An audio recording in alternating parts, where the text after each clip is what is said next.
Ladies and gentlemen, dear colleagues, dear friends, good afternoon. It's a great pleasure for me to once again welcome you to another edition of our Geneva security debates. Most of you, I think, are familiar with this format. It's a series that brings together experts, policymakers, and practitioners to exchange views on current security challenges in a spirit of dialogue and shared learning. Today's topic, shifting geopolitics and the future of the Korean Peninsula, could hardly be more relevant. The peninsula remains one of the world's most sensitive regions for peace and stability. As power relations evolve across Northeast Asia and beyond, the implications for regional and global security are far-reaching. Through these Geneva security debates, we aim to inform, to stimulate new thinking, and to connect those shaping today's security landscape here in Geneva, but also beyond. Today's event is organized in partnership with Global Neighbours, and I'm pleased we could join forces for this timely discussion. We are honored to welcome a very distinguished group of speakers. First of all, Professor Jong-in Moon, Dr. Margareta Wallström, and if the plane lands in time, about to join us directly from the airport. He's here, okay. Don't be shy. Okay. Yeah, Professor Thomas Bierstegger. So that worked out. That was a bit, a risky issue, but it worked out. So they're going to bring perspectives from diplomacy, humanitarian affairs, and international governance to our panel. They will be introduced in more detail by our co-host and moderator shortly. Before we begin, let me recall that last year marked two important anniversaries for Geneva's role in Korean Peninsula diplomacy. In 2024, we commemorated 70 years since the 1954 Geneva Conference, which gathered major powers to discuss post-war settlements, including the Korean question. Though it did not resolve the issue, it did provide a forum where differences could be discussed rather than deepened. It was also the 30th anniversary of the 1994 Geneva Agreed Framework between the United States and the DPRK, an ambitious effort to address nuclear concerns. While it ultimately faltered, it showed that even in difficult circumstances, diplomacy can open doors to engagement. These milestones remind us that Geneva has long been a place where dialogue and negotiations meet, a fitting setting to reflect on today's key questions: the evolving security situation on the peninsula, shifting geopolitical dynamics, and possible paths for renewed engagement. At our center, we have been closely involved in these efforts through our track 1.5 diplomatic dialogue on the Korean Peninsula security, conducted jointly with the Swiss Federal Department of Foreign Affairs. It's a track that is entitled the Zermatt Roundtable, because the very first meeting of this track took place in Zermatt. Today, we couldn't afford Zermatt anymore, so we are meeting elsewhere. This initiative has convened all relevant parties for sustained dialogue, some engaged for more than a decade, others joining in more recent years, to explore ways toward greater understanding and stability. In this context, today's discussion takes on particular urgency. The balance between deterrence and diplomacy remains very delicate. Alliances and partnerships, especially among the Republic of Korea, the United States, and their regional counterparts, are adapting to new leaderships and priorities. Seoul and Pyongyang alike are redefining how to engage with each other and the wider region, reflecting shifting perceptions of risks and opportunities.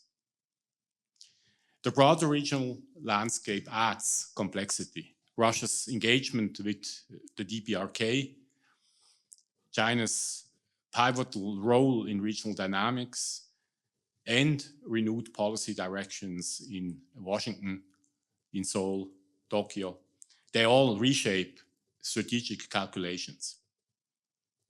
Even small incidents can heighten mistrust, highlighting the importance of steady communication and measured approaches.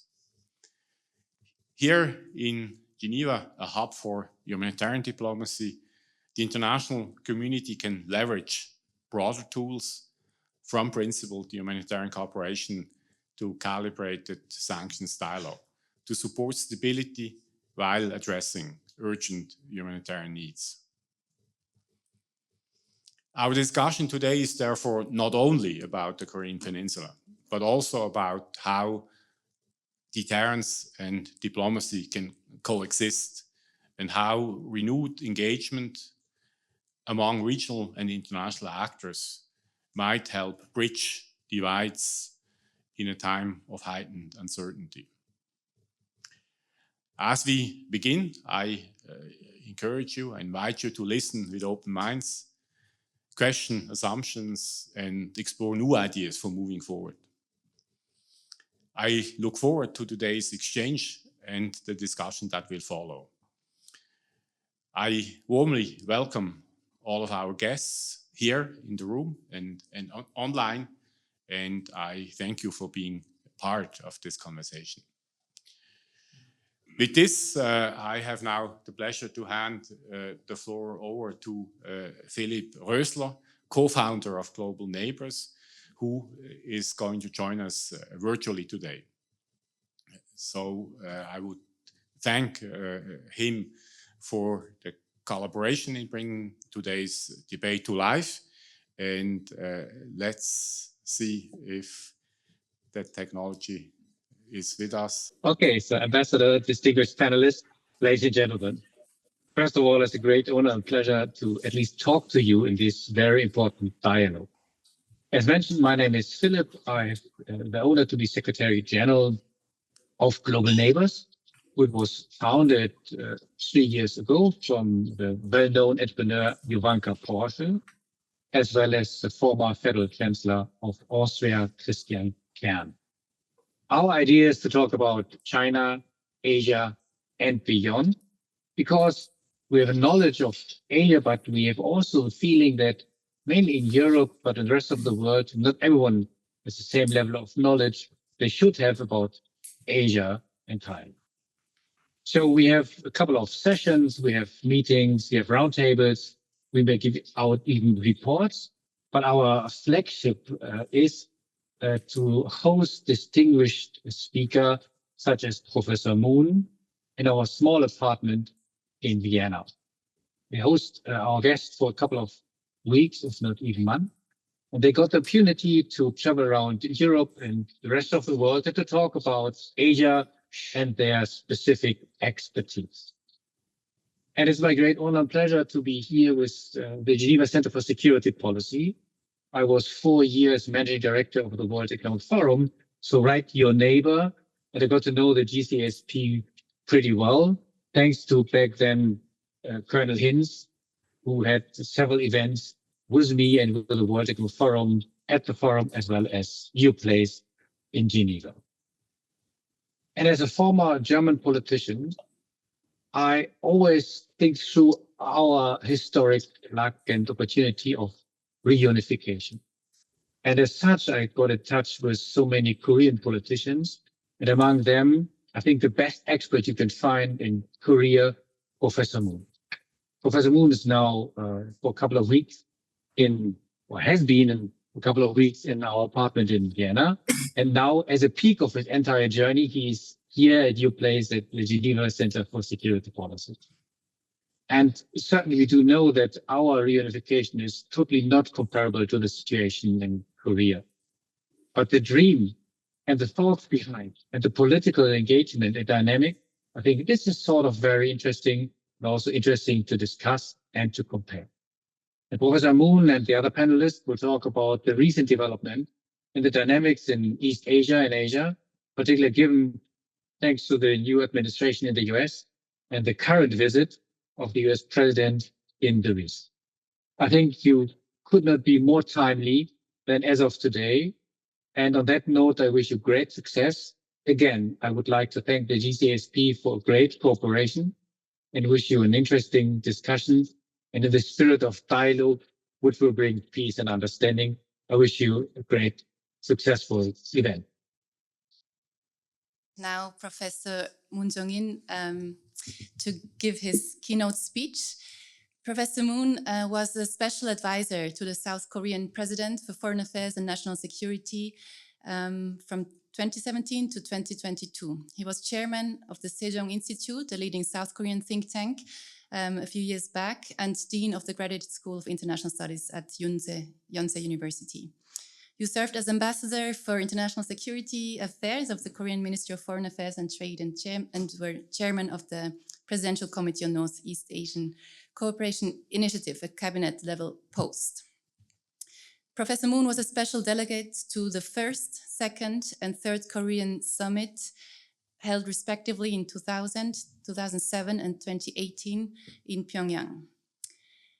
It is a great honor that you're here with us. So you will give the keynote speech roughly for 20 minutes, and then we will start with the panel discussion for another 20 minutes, and then we would like to open the floor for Q&A. So please, Professor Moon, welcome.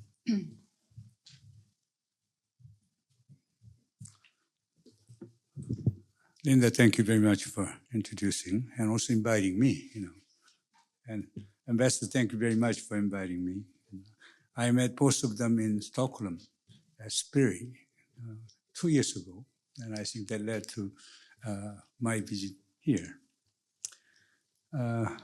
Situation on the Korean Peninsula is not that great, okay? As you may all know that December last year, we went through the political crisis of democracy. Former President Yoon Suk-yeol declared martial law, and later he was impeached for the illegal declaration of a martial law that violated our constitution. And we had also a crisis of security and economic hard time. And also since Korean society was so polarized, and we have been going through crisis of integration. All those crises, I think the current government under Lee Jae-myung leadership is making some progress. We are normalizing. But the most pressing dilemma is the crisis of security. Current government in South Korea is facing multiple challenges. Most immediate and critical challenge is coming from North Korea.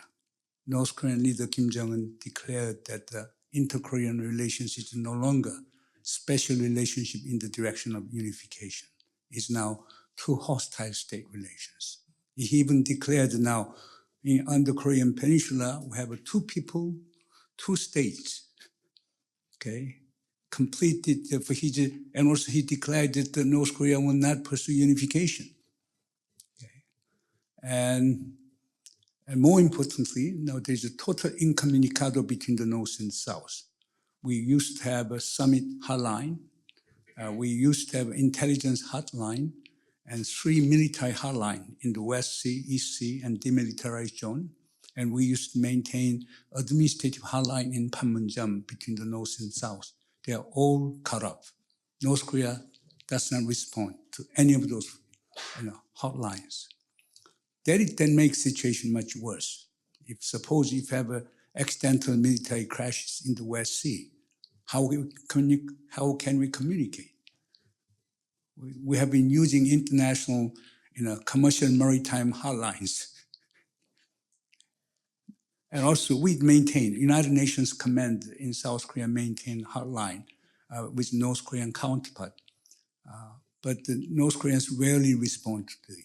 But between the North and the South, no hotlines, no back channels. We used to utilize so-called American connections or Chinese connections. Neither connections are working. Therefore, security challenges in inter-Korean relations is very, very worrisome. Another challenge is the North Korean nuclear threat. North Korea has nuclear facilities. North Korea has nuclear materials. Now, at least 15 nuclear bombs. Okay, some American sources say that North Korea has acquired almost 120 nuclear bombs.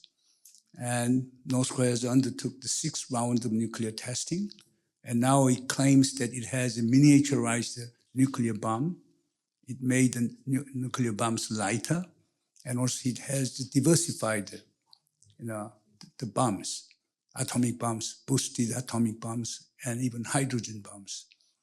And what is really worrisome is North Korea change of nuclear doctrine.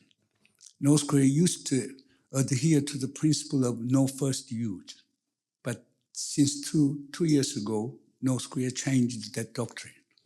Now, North Korea argues that the nuclear weapons has the second mission. Second mission is what?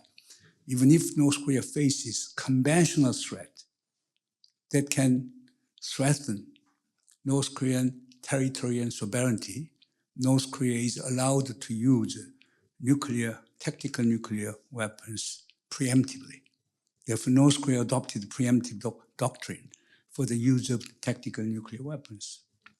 And what is really pressing for us is this. North Korea has created 8 companies that handle tactical nuclear weapons. And Chairman Kim Jong-un declared that it has deployed along the front line. We do not know where. Okay. Therefore, threat from North Korea, nuclear threat from North Korea is real and existential for us. Third, the threat to Korean security is allo-KS alliance. United States is no longer reliable. It's not predictable. And US is also calling for the modernization of allo-US alliance system. US want more burden sharing. We are now spending about 2.6% of GDP, and the US want us to pay increase to 5% of GDP. Now we are paying about $1 billion worth of defense co-sharing for the American forces stationed in South Korea. President Trump himself argues that South Korea should increase to $10 billion per year for the support of American forces stationed in South Korea. And the US is also wanting South Korea to accept American doctrine of strategic flexibility. That means what? US can take out its military forces without due consultation with South Korea. Okay. And most importantly, US wants South Korea to come up with a formal commitment that it will make a military support to the US in the case of contingencies in Taiwan Strait and South China Sea. It is quite burdensome for us, okay? Because if our implication with contingencies in Taiwan Strait or South China Sea, that can create a negative boomerang effects on the Korean Peninsula, because they can tempt North Korea to deliberate on military adventurism. There is a very close linkage between Taiwan Strait, South China Sea on the one hand, and the Korean Peninsula on the other. Therefore, we are worried about alliance, okay? And also, there is a growing doubt in South Korea whether US would come up with the nuclear umbrella or extended nuclear deterrence to South Korea. Of course, US has been saying yes, because President Biden and President Yoon Suk-yeol adopted the Washington Declaration in which the US committed itself to the nuclear consultation, nuclear joint planning, and intelligence sharing, and etc.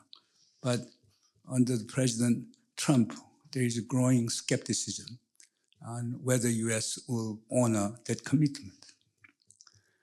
And another challenge which is facing South Korea is what I call the sandwich dilemma between China and the United States in their strategic rivalry.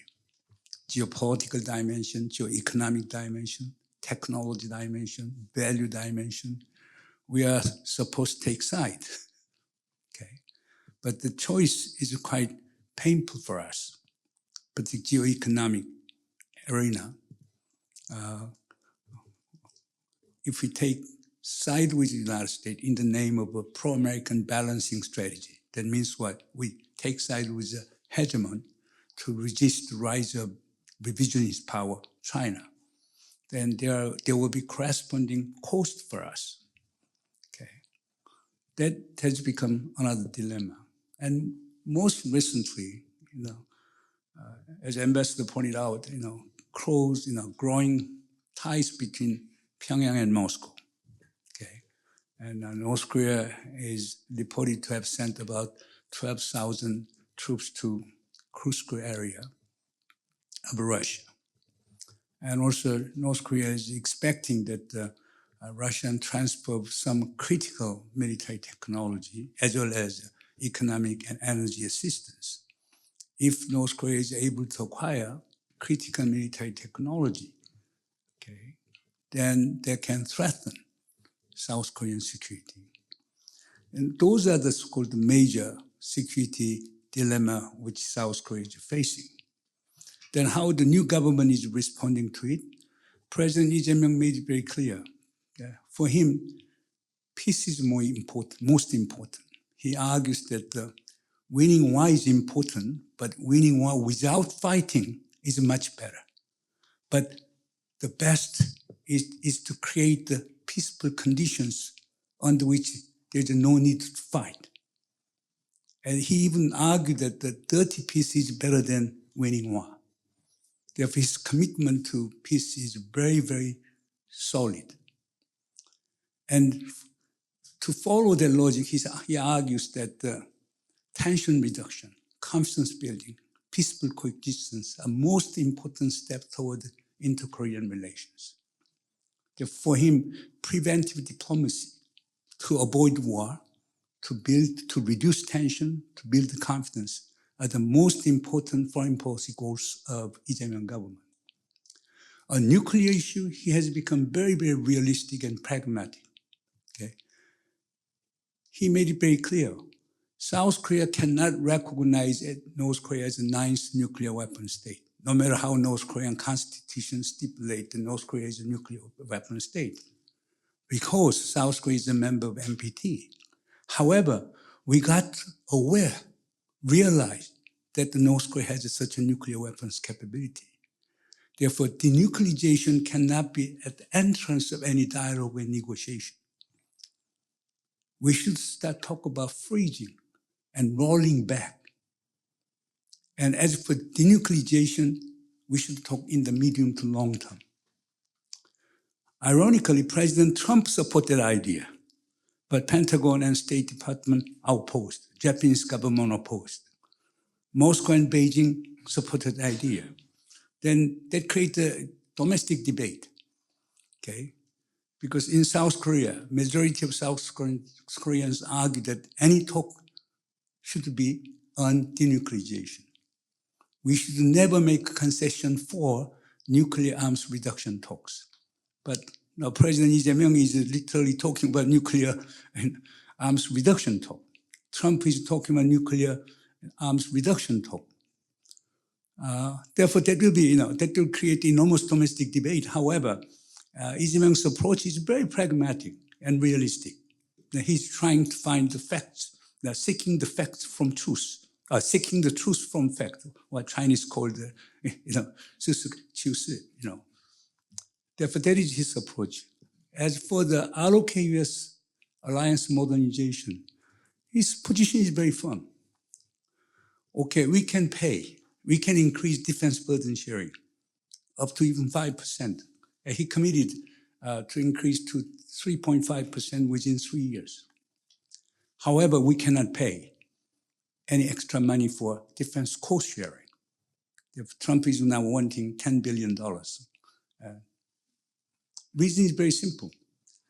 Under new arrangement, South Korean forces will be main fighting forces, and American forces will be supporting forces.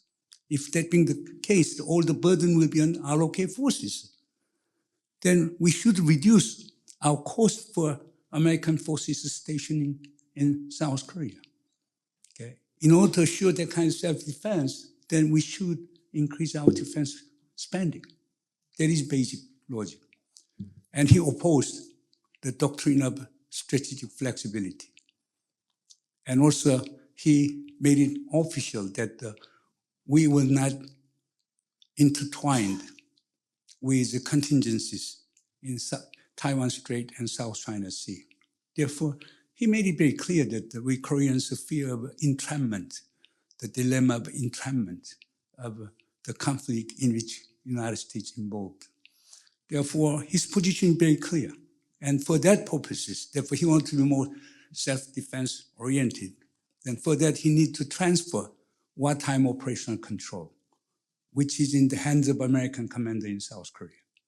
Okay? And fortunately, Pete Hegseth, defense secretary, yesterday made a statement saying that South Korea wants wartime operational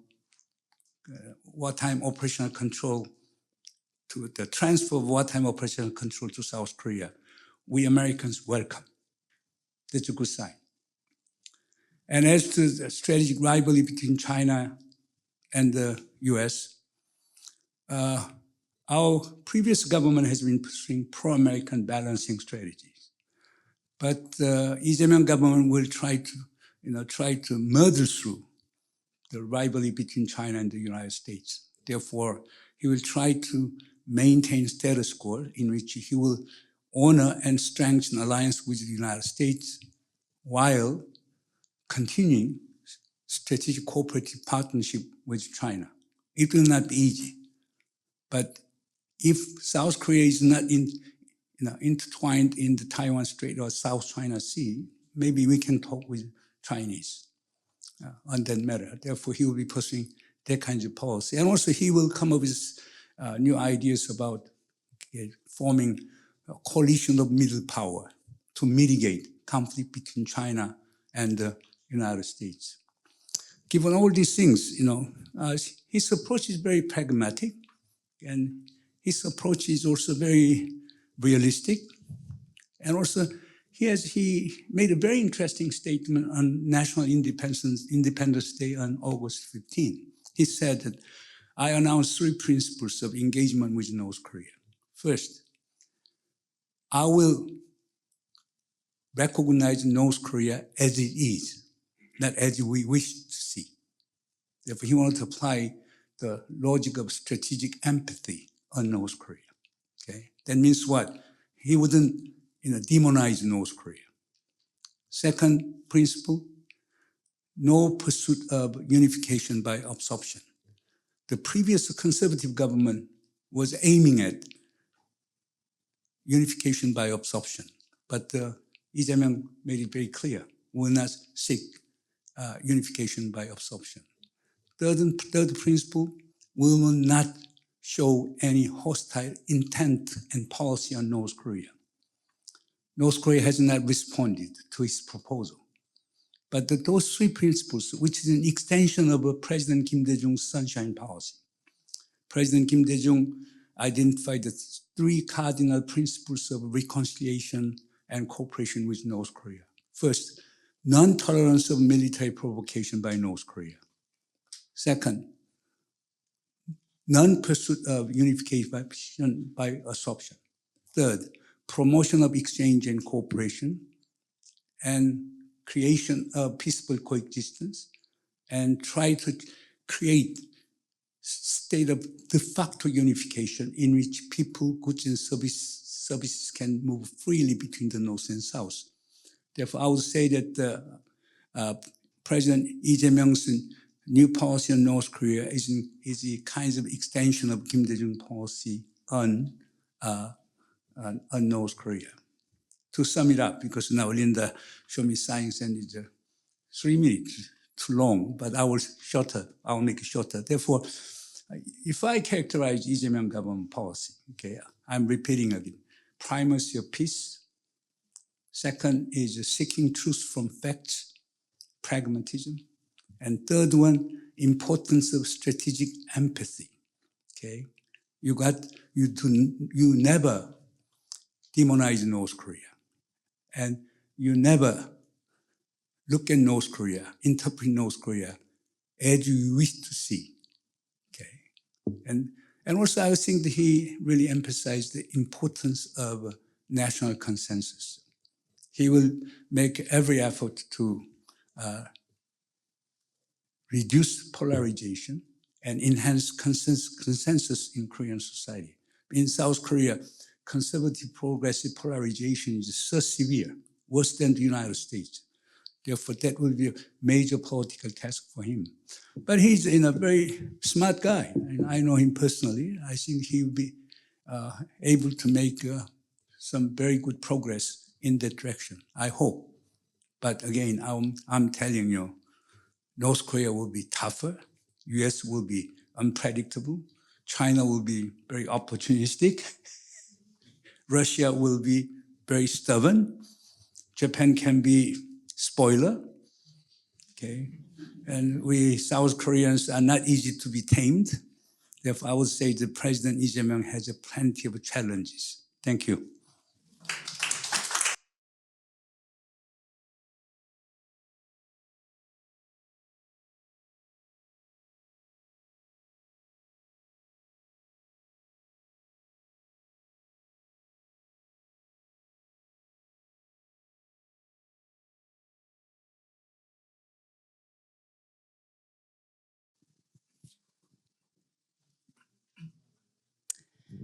Professor Moon, thank you very much. That was very insightful.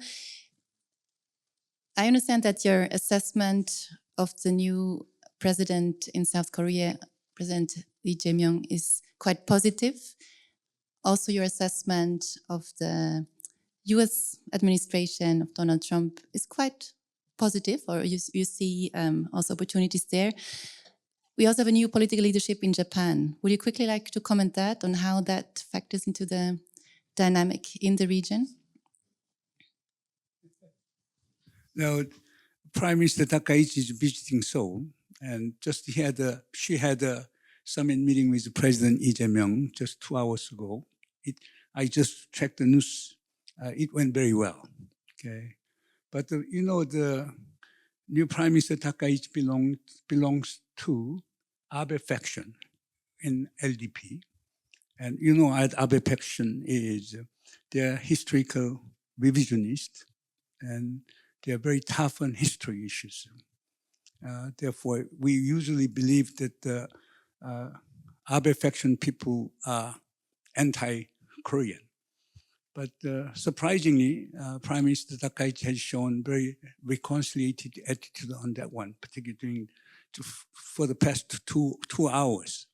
And I hope if she does not deny the existence of forced labor workforces, if he does not deny the existence of comfort woman issues, if she does not try to revise Japanese history book to wipe out historical past, then I think the South Koreans, including President Lee Jae-myung, will welcome her.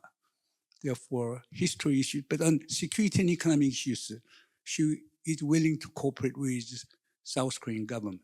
But it's this collective memory of historical past shared by South Koreans. That's a very, very profound issue. I don't know how she's going to handle it.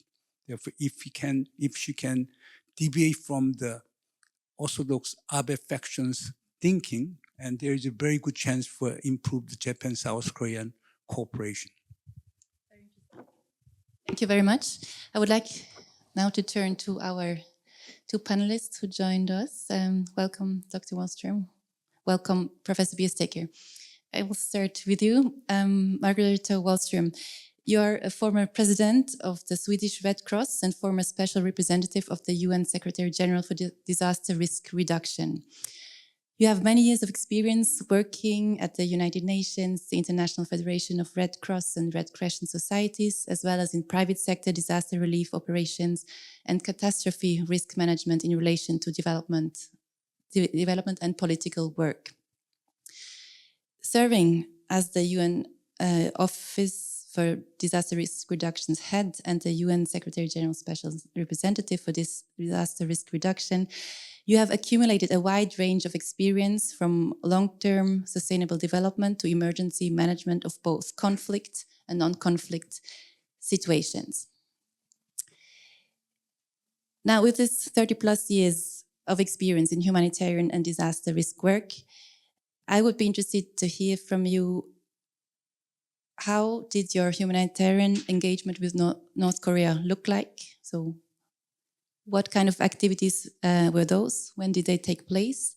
And how does humanitarian work in North Korea differ from engagement in other countries? Thank you, and thank you for inviting me to talk about this long history of humanitarian cooperation. Actually, your question, when did it start? For me, I reflected on when I had started first with the Swedish Red Cross in 1987. There is a very strong memory of the Korean War because of the Red Cross Hospital. And it's amazing how strong that reflection still is. Subsequently, it led also to the cooperation among the Nordic Red Cross societies with establishing a medical training institution in Seoul after the war. Now, I wasn't in the business then, of course, but I think I started on a tradition where this was still a living memory and a living practice.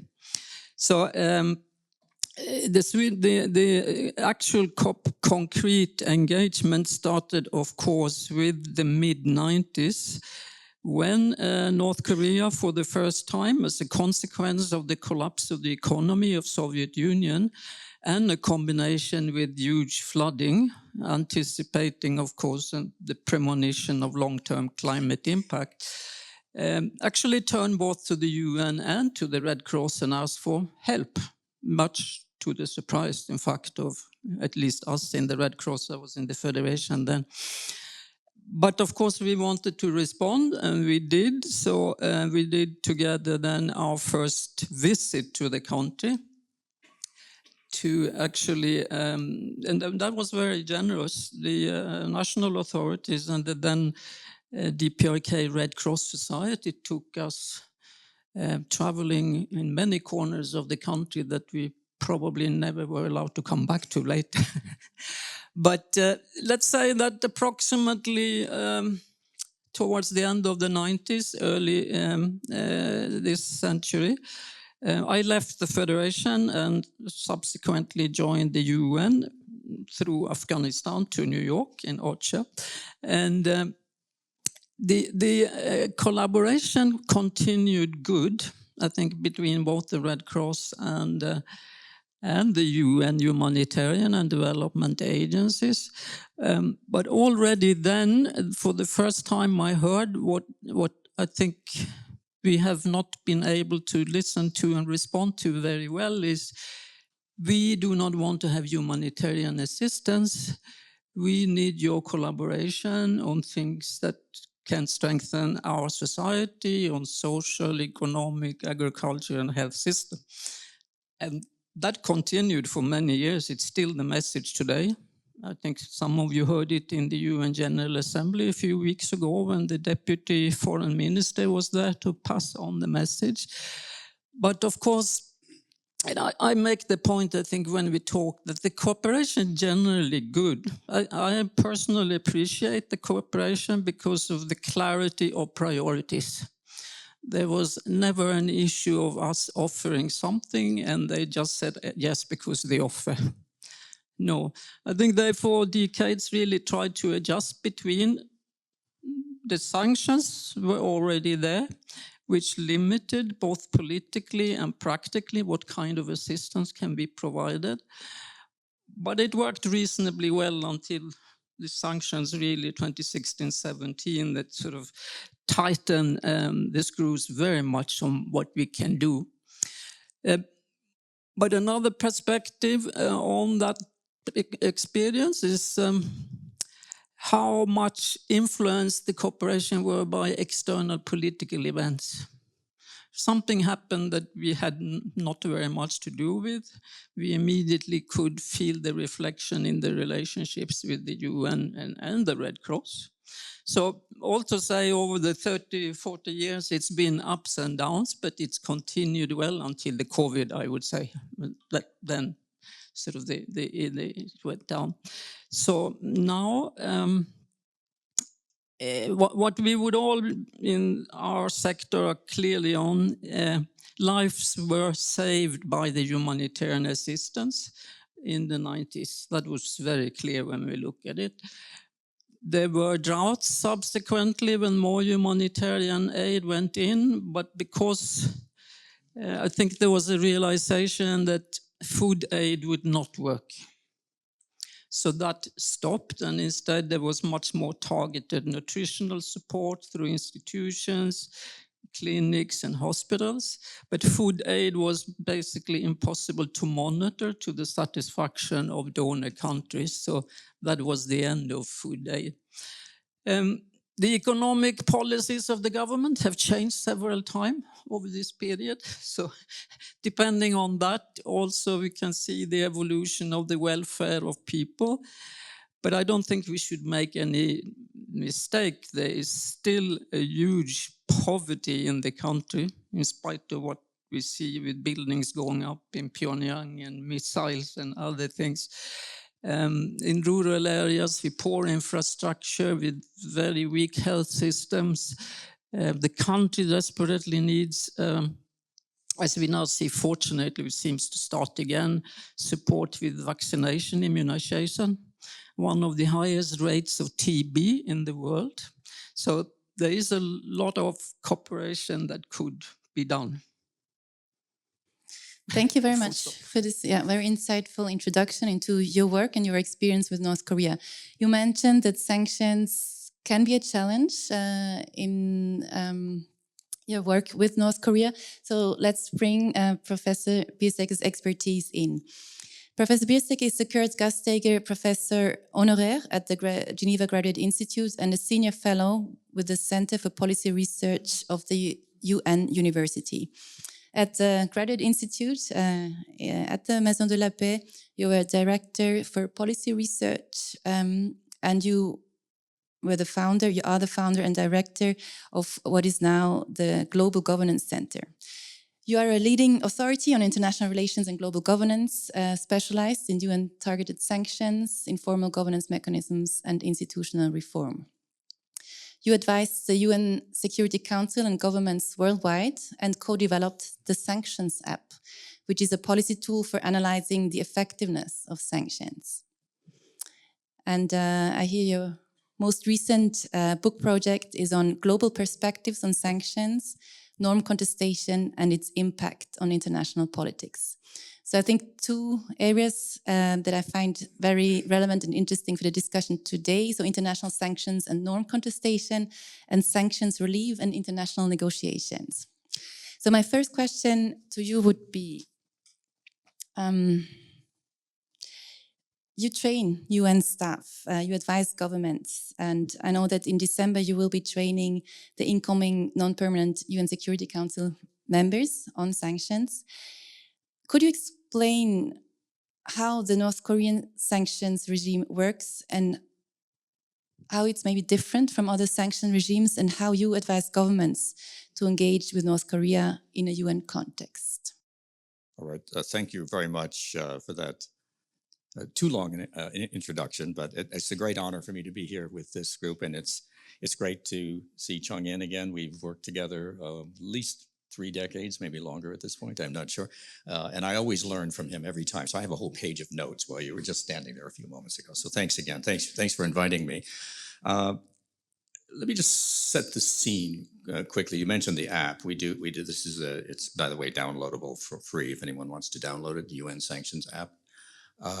We do an annual update. We have already uploaded our 2025 assessments on the DPRK regime. So it's something that we follow, we monitor. We only do this once a year, but we try to keep current with what's happening. And if you download it and read the latest assessment, you'll see, I'll summarize just to set the scene.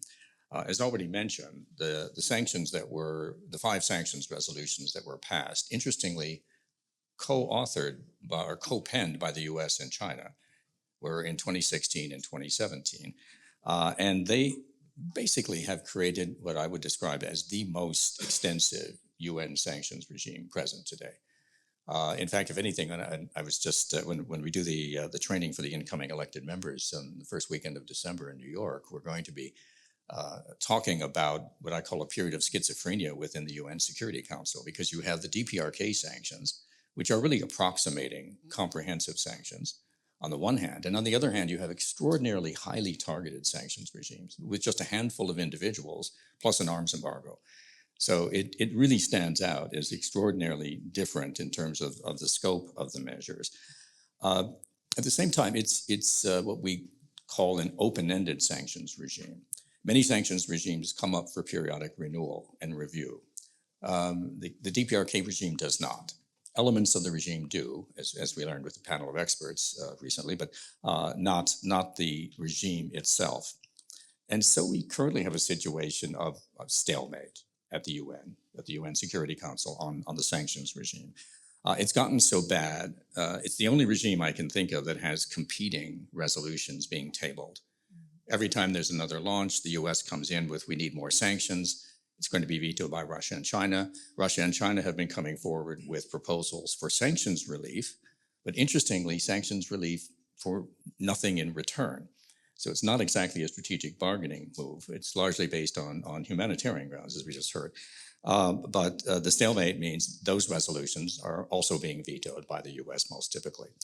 So the fact that you've got, and then at the same time, as Chung-In alluded to, you've got egregious violation of the sanctions by Russia, unprecedented amount in terms of the existing measures.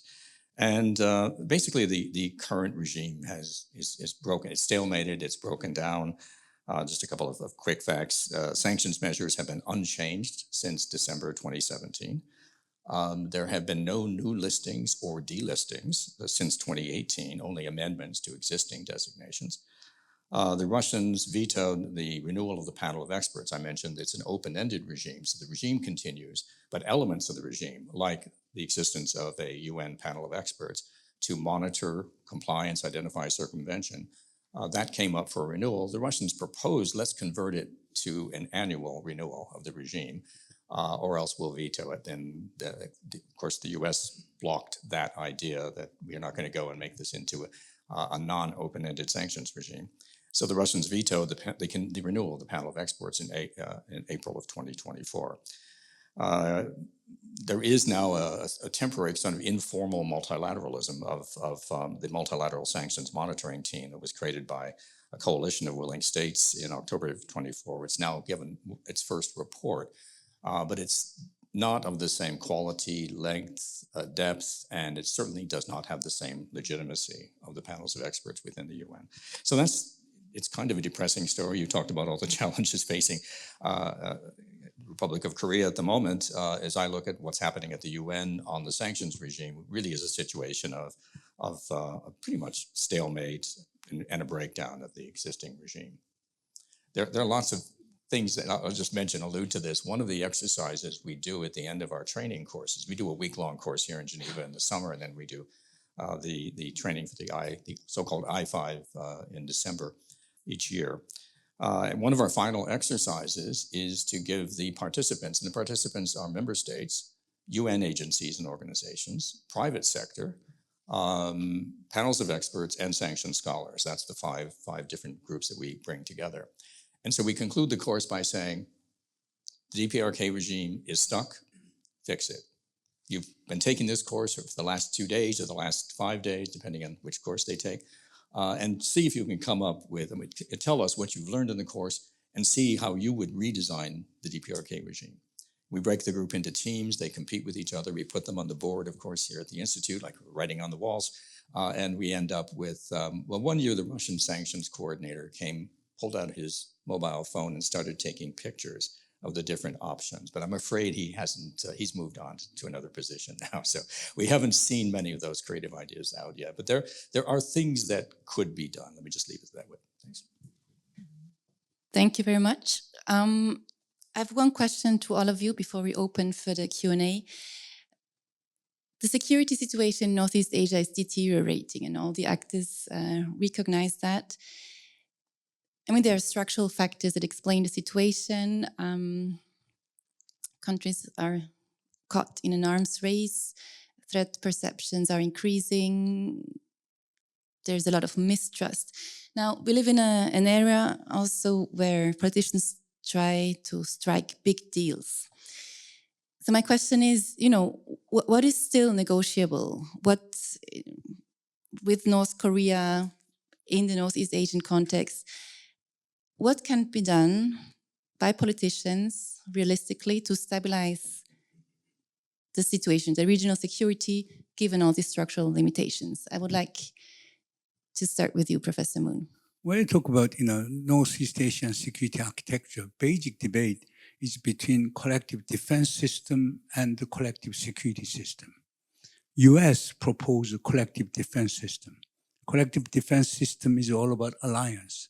Alliance requires common enemies and common threats. Okay. Assuming common enemy and common threat, and all like-minded countries get together, strengthen cooperation, and defend themselves against the potential and actual threat and enemies. There is American approach. The China approach, President Xi Jinping proposed so-called global security governance. Okay, global security initiative, and within which he, in fact, borrowed from the Helsinki process. He was proposing common, comprehensive, and cooperative security. And he adds one more element, that is a sustainable, security. What he's talking about is what? Invocation of United Nations chapters. Okay, mutual respect of territory, sovereignty, non-interference with domestic political affairs, and peaceful resolution of conflict. Therefore, now President Xi Jinping is selling, OSCE and UN Charter. President Trump and American leaders are selling NATO and old alliance system. Which way to go? Of course, South Korea is divided. The majority of South Koreans, mostly including conservative, they wanted to go ahead with collective defense system. Any relaxation of collective defense system can be a curse to South Korean security. But liberals and progressives in South Korea, even including President Lee Jae-myung, they find hopes in the European model. CSC, OSCE model, Helsinki process, collective security ideas. Why should we treat China, Russia, North Korea as a common enemy, common threat? Okay. They should be included in it. And then, as an extension of that one, and some key advisors to current President Lee Jae-myung, they are really talking about resuscitation of six-party talk formula. Therefore, in the name of Northeast Asian Security Summit, that would include US, Japan, China, Russia, and North and South Korea. Not the assistant secretary level, but summit level. Then they can address all those issues, North Korean nuclear issues, and etc. Okay, and I don't know whether that will work out or not. But if President Xi Jinping and President Putin and President Trump, they can work out something, then might be the one possibility. Then just let me add one more point. Then what they can discuss. I would argue that the North Korean nuclear issue can be the most important agenda to be discussed within that framework. What North Korea want? They want suspension of ROK US joint military exercise and training. suspension of American strategic weapons deployment to the Korean Peninsula. They want the lifting of sanctions. They want the diplomatic normalization between DPRK, US, and DPRK and Japan.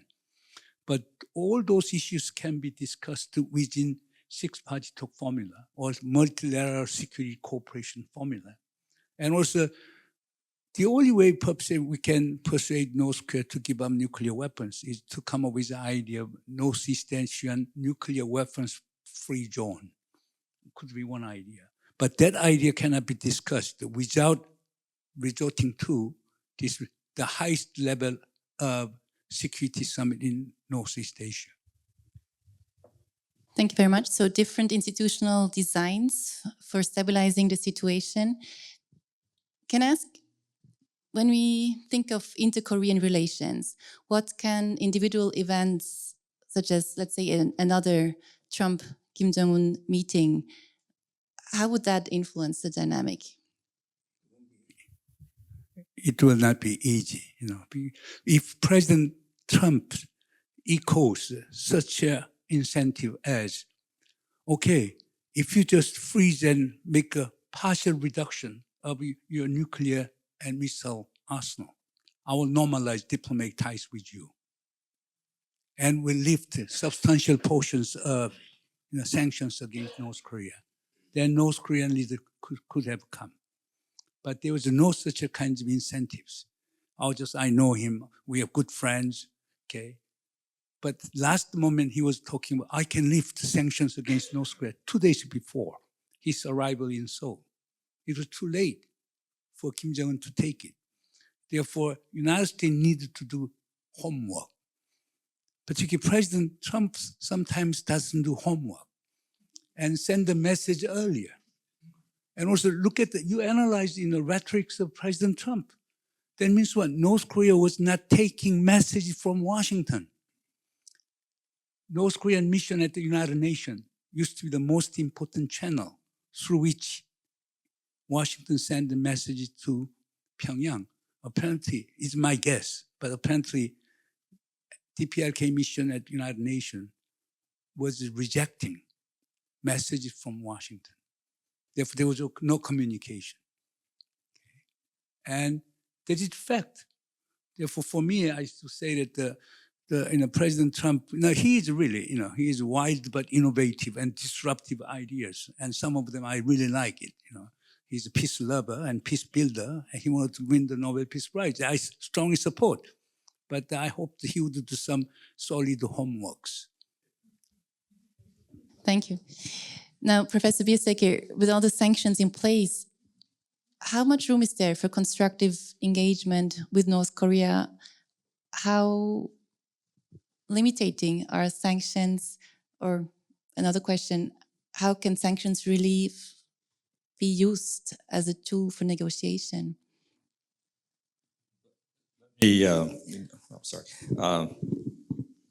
Just refer you to a piece I did with David Lance from Humanitarian Dialogue. This was something. The mic is off now. Is it on? Okay, good. Sorry. David Lance and I did an Asia Pacific Leadership Network policy brief. I think policy brief 75 in 2020. And what we did was we looked at the ICG's ideas of how to negotiate a nuclear denuclearization on the Korean Peninsula. And then we tried to link that to different levels or stages of sanctions relief. One of the advantages of having so many sanctions is that there's a lot to work with in terms of sanctions relief.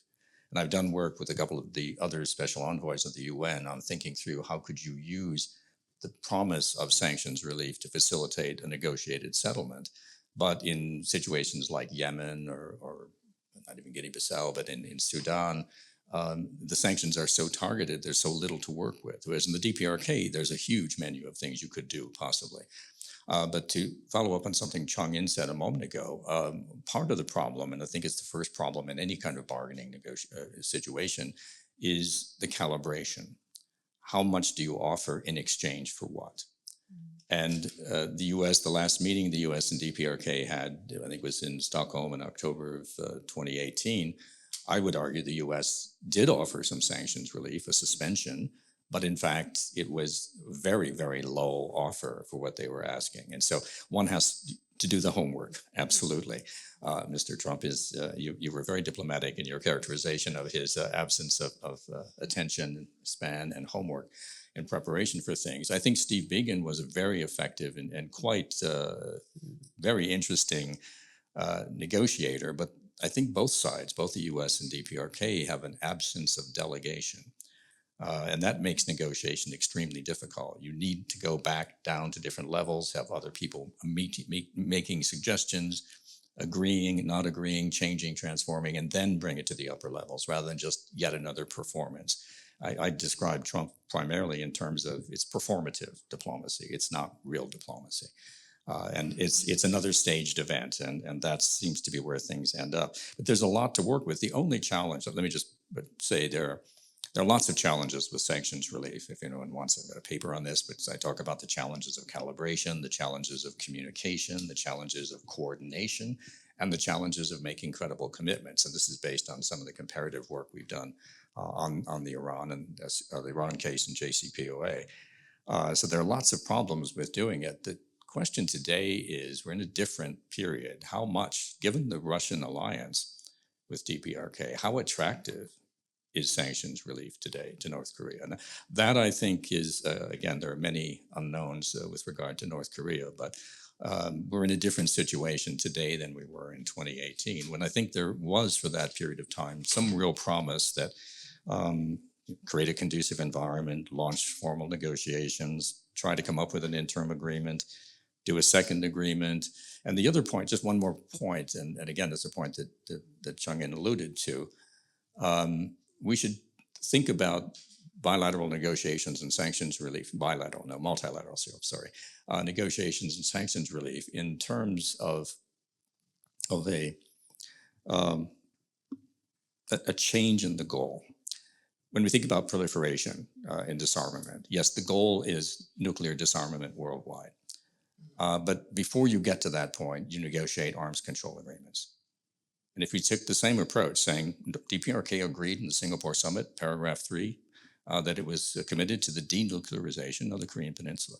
Keep that as the goal, and then shift the focus to arms control and start incrementally in that phase, and then eventually. So you keep your eye on the goal, but you do something that's more achievable in the short term. Thank you. Is it okay? And I will come.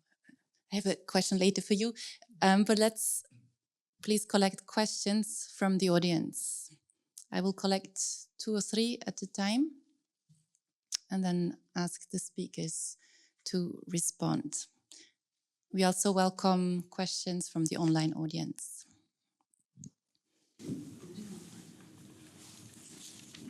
Yes, please, here, and then we don't need the mic. Thank you very much. I have a short question and global questions. Please. We are talking about the Korean Peninsula, but I'm thinking globally. And there was also a war in Vietnam, and maybe it was worse than Korea or no, but the world didn't know Northern Vietnam and Southern Vietnam, isn't it? Yes. In Asia also, finally, there was Southern Yemen and Northern Yemen. And the Southern Yemen used to be the USSR satellite in that time during the Cold War. And there was wars, yes. But finally, at the end of the Cold War, in May 22nd, 1999, unification of Yemen became one Yemen. Eastern Germany and Western Germany also in 1989, October 3rd. But not also specific case in South America, Guyana. But Guyana is a specific case because demographic dimension, less than 1 million inhabitants, and there was blacks, and finally there was no Eastern Guyana and Western Guyana, but there was 3 Guyana, the French one because the yes determined French colony, French speaking, the British Guyana, British speaking, and the Suriname, which is Dutch. But there was also a Woodrow Doctrine in the West Hemisphere. But why, after the Cold War, at the end of the Cold War, Korea is still Korea, Northern Korea and Southern Korea? Is it only for the nuclear challenge? Thank you. Thank you very much. Please. Thank you very much for the discussion. I mean, I noticed, you know, we mentioned a lot about also the roles and the evolution of what Russian policy is doing to this equation and what the new Japanese leadership is up to. And I think we talked a little bit less about China, so I'd like to know how you see the Chinese role moving along right now.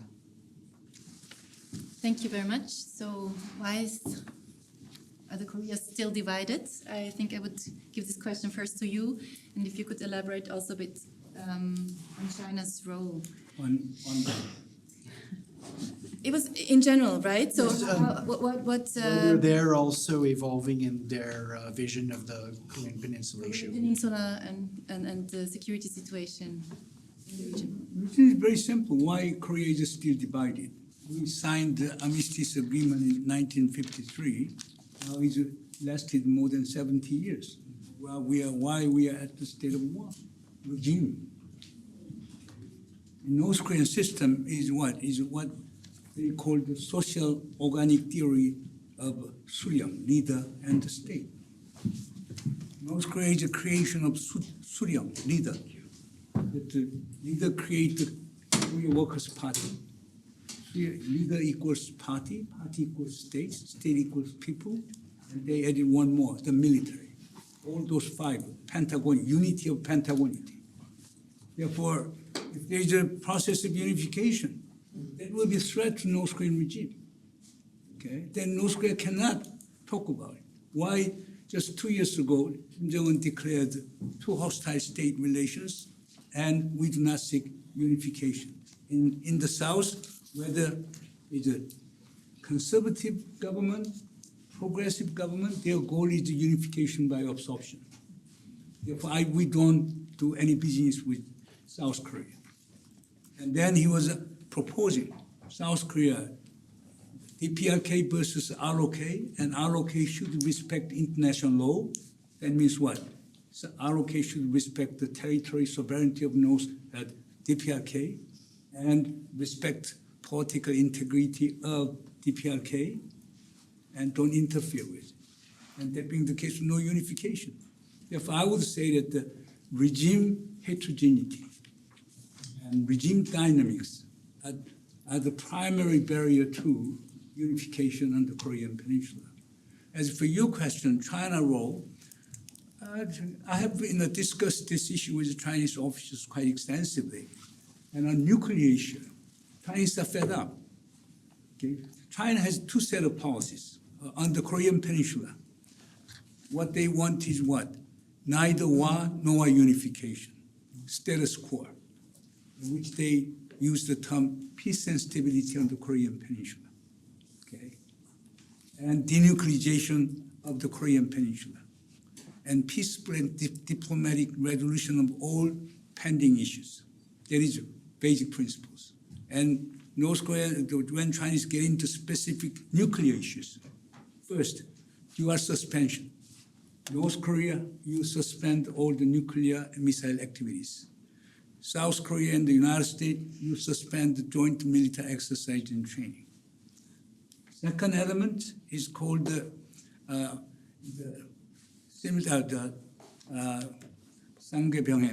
is the simultaneous pursuit of peace regime and denuclearization on the Korean Peninsula. And third one is the simultaneous exchange of word for word, action for action. That is Chinese government has been proposing since the days of six-party talks.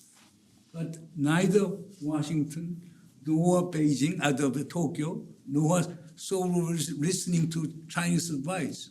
Therefore, Chinese got kind of fed up. And Chinese still argue, if Washington follows their advice, North Korean nuclear problem would have been diffused. I think it has some kernel of truth in their argument. Therefore, China is becoming, I would say that it's becoming very much bystander, okay, and less involved in, and then it's kind of outsourcing. Okay, you, Seoul, Tokyo, Washington, you handle North Korean problems. Then all of a sudden, Russian invasion of Ukraine and closer ties between Beijing close ties between Pyongyang and Moscow, and Beijing is somewhat concerned. And now China is paying attention to North Korea. That is the situation which I read. Thank you very much. Further question, please here, and then, okay, I see 1, 2, 3, 4 questions. Let's collect them, please. No, I'd like to thank the panel because personally, I must admit, I don't know much about Korea. But one thing that struck me is with President Trump, now the peace president, if you like, that he has been, he's been solving conflicts one every month. And I was just wondering in terms of Korea. And this morning I was listening and he was saying the way he solved the Indian conflict was to call the Indian president and says, if you don't stop fighting, I'll put a 250% tariff on you. And so he had to stop because, with 250%. So I was just wondering what tactics is going to use to solve this next conflict, if you like, between North and South Korea. Does he have anything that he's going to use? What are the prospects? And that would be on his agenda of peacemaking maybe next month.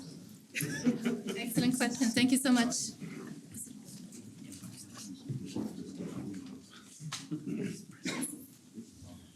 First, thank you all for the panel. Very interesting. I wanted to ask, since we just mentioned it again, how has the involvement of North Korea into the Russian-Ukraine war impacted the state of things and future prospects for the Korean Peninsula?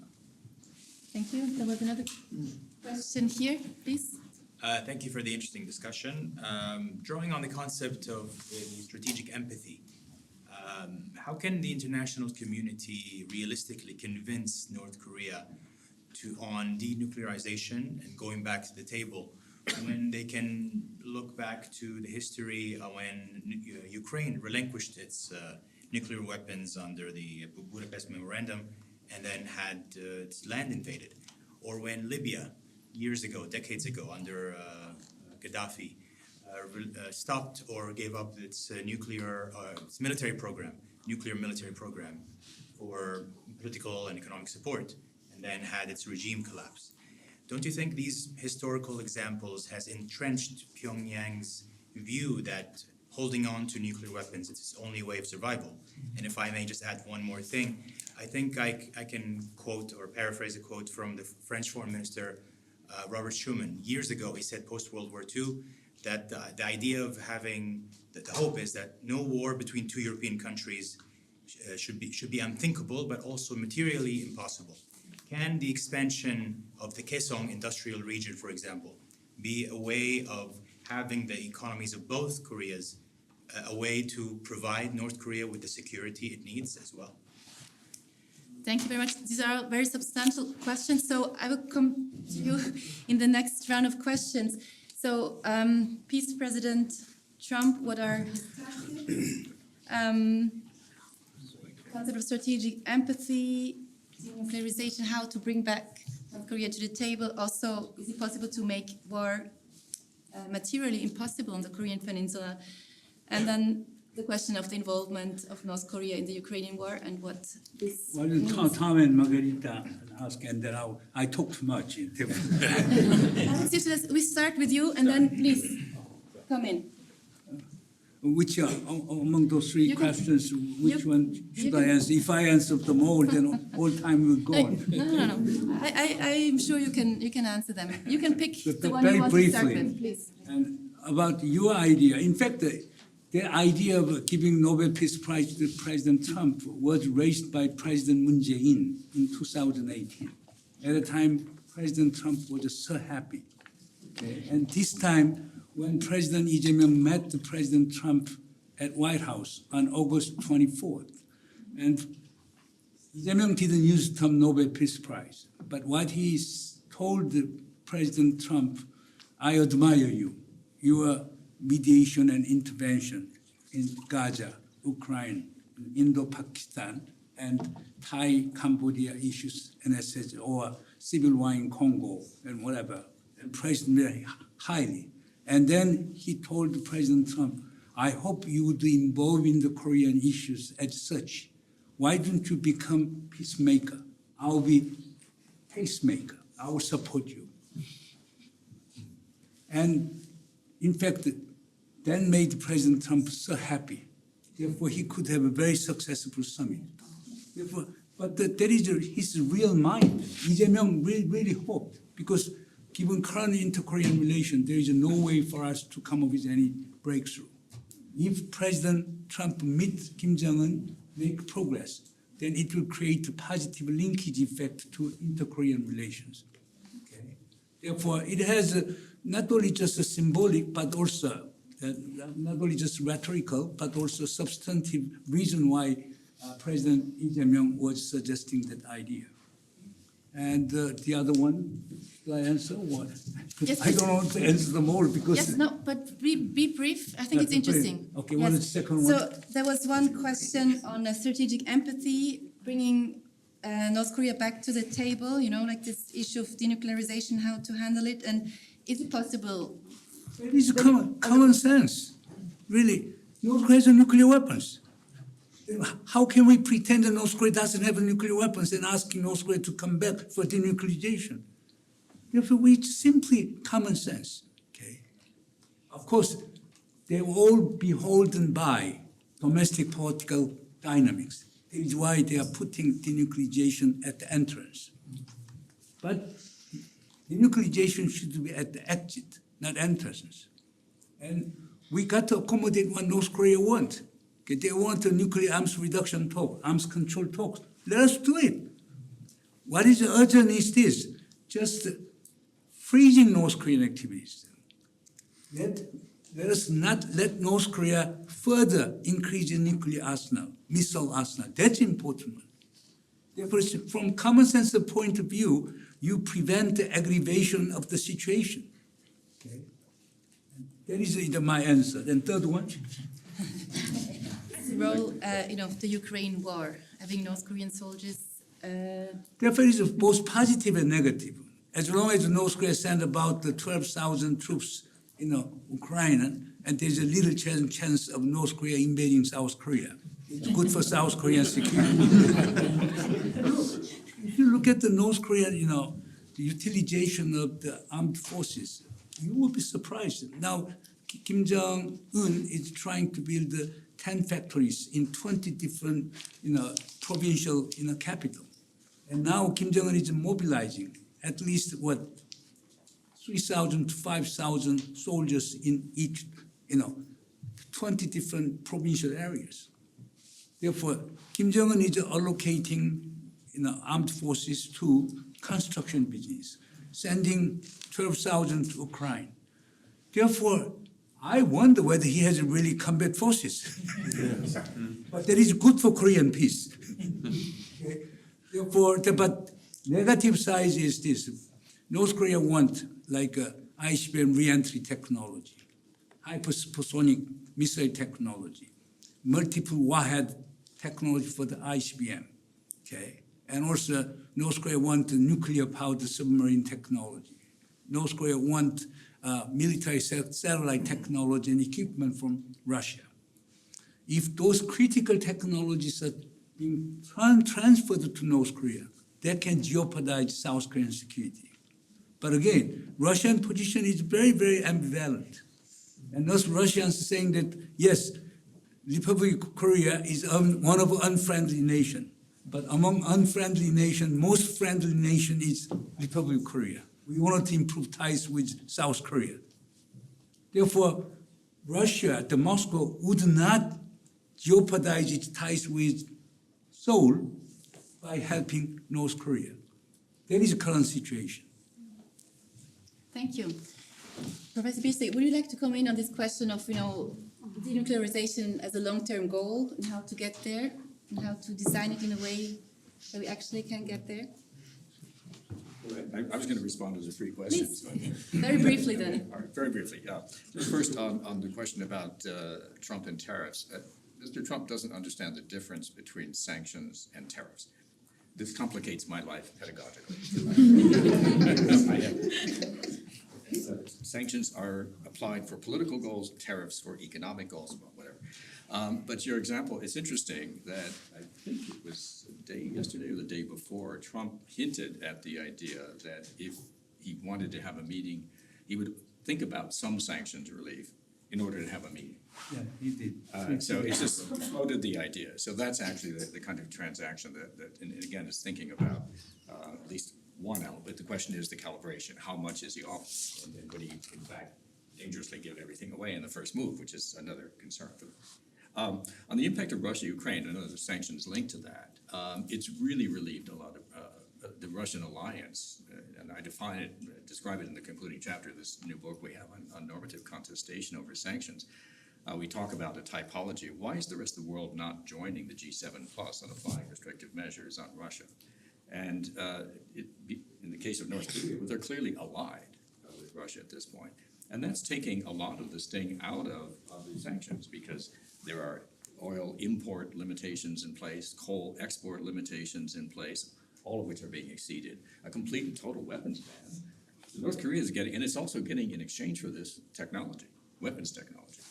So it has less, so sanctions relief is actually, in a sense, more difficult today because of that alliance relationship, because Russia is basically, in effect, gone rogue on the UN Security Council on these issues. So that's one of the implications of that particular conflict. On the nuclear proliferation, this is a troubling aspect, very troubling, of hopefully the wrong lesson being learned, that if you give up your nuclear weapons, it means you're going to be overthrown.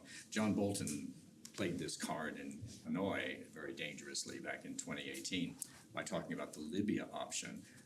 What he was thinking was actually identify all of your sites, and then that was something that he was proposing. He wasn't proposing the overthrow of Kim Jong-un, but that was also part of his deliberate attempt, I think, to undermine the negotiations as they existed at that point. And I'm not just making this up, he boldly claims that was his goal. But the concept about invoking Robert Schuman is appropriate. I would immediately, of course, I'm a professor, so I immediately have to think about the scholarly literature. I mean, think about the work done by the late Karl Deutsch on the whole concept of a pluralistic security community as your goal, as an interim goal, and try to get to a point where, and operationally what that means is the idea that France and Germany would go to war again becomes unthinkable. And that should be the longer-term goal. And trying to create the conditions where you start getting away from the expectations of war and conflict to an area where you actually have this kind of intermediary arrangement. And so that would be, I think, sort of reinventing or bringing Karl Deutsch's insights of pluralistic security communities into Northeast Asia would be a very useful, constructive way to think more broadly. And I don't know, I can answer a more specific question later. Thank you. Dr. Rösler, would you like to comment? Yes, very interesting to listen to the conversation. I think you mentioned strategic empathy. I think everything we've heard is about tactical empathy and the absence of trust.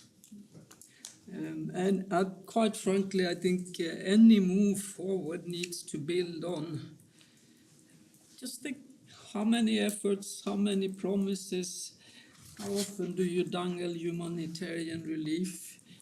The North Koreans are reading the same policy papers as we are reading, so we know that seems to be what they are supposed to respond to. So I would say, and this is actually when I say what's been the value of our engagement with DPRK for many decades now, it's the continuous building of a trusted relationship. Not always a positive one, but the predictable one. What you see is what you get. We don't have any hidden agenda.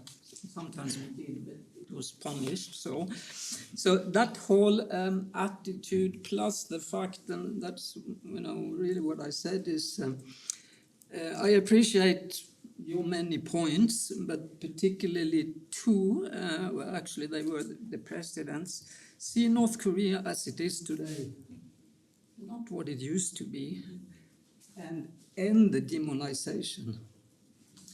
That's the biggest actual barrier that we have to try to imagine what a continued relationship would be. And we need, that's a political issue, it's an emotional issue. You know, I think, barring a major catastrophe of some kind, I don't think that humanitarian aid will be anything that we will go back to. We will need to look at the basic of what is good: reforestation, building health systems, clean water, basic stuff. Today we cannot finance these with humanitarian funding. And my final point is on the sanctions. We talked about them here at a very high level, not at the concrete issues of dual nuclear use of little scissors that you use when you deliver babies. And the fact that the banking channel has completely broken down. The only way to get money into the country, if you happen to be there, including for diplomatic services, is to carry cash. So who would like to do business with a country where you can't transfer money in a normal modern system? Now, North Koreans are clever, we know. They can bypass this system, but we cannot bypass the system. So they are very concrete, and actually the challenge, yes, it's the sanctions. But the biggest challenge these days is the way that banks and private sector interpret, and a very risk-averse way to deal with everything that requires interaction. A bank that I will not give the name of, they said, we try to debate this endlessly. They said, well, you know, the business is too small. It's not worth the risk for us and the cost of trying to assist you. So here is some very concrete reasons in order to avoid tactical empathy and really apply the use of genuine empathy that is we can use as a trusted method for underpinning what we'll do. Thank you. I know you would like to react, and I also promise to come back to you, but we have run out of time, so I would like to officially close here. Please, if you have questions, you can come up here and we will discuss it afterwards. I would like to thank the speakers one more time. Professor Moon, Dr. Wallström, Professor Biesteker, thank you very much. I would like to thank you all for coming, for being here in person, for joining us online. I would like to thank my team, Ariane Lamerson, Kira Rainsby, and Florian Gollet. Thank you very much. The next Geneva Security Debate will take place on the 10th of November. The topic is global governance in a changing world, and we hope to see you again. Thank you very much.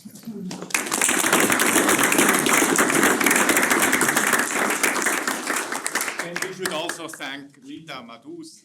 She masterminded this